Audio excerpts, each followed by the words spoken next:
Kababa ko lang guys. Ayun, medyo maaga ako ngayon dumating guys.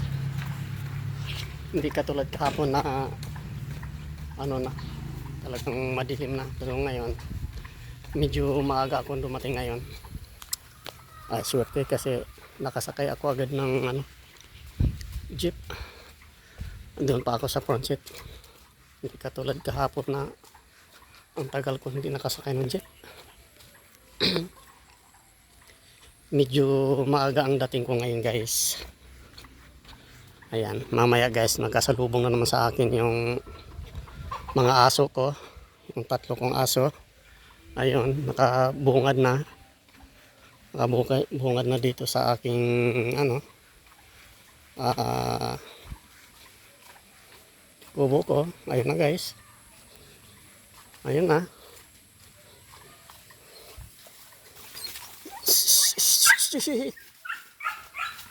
Ayun na nga,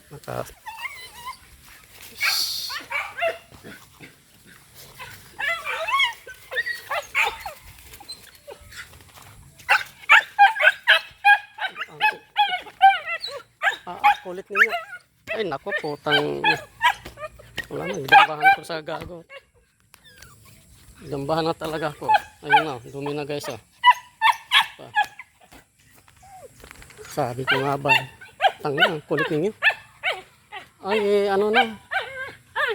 Ay, tinali ng manok.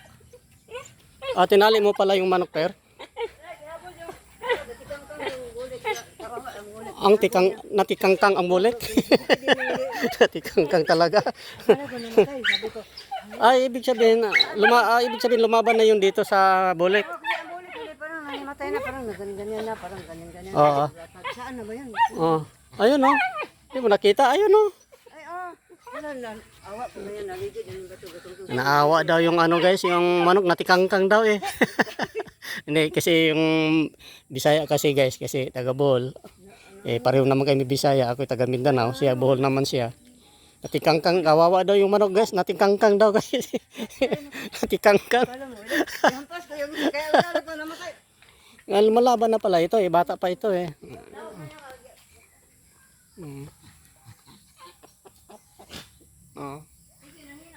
Ano na, talagang Tagalog na Tagalog. Talagang kulitin tong asong na ito. Dinadambahan ako eh. Dinadambahan ako. Sige pero magkape tayo. Gutom na ako. Okay guys, bye bye guys. Bye bye. Ingat kayo palagi. Bye bye. Karating ko lang guys. Bye bye, ingat.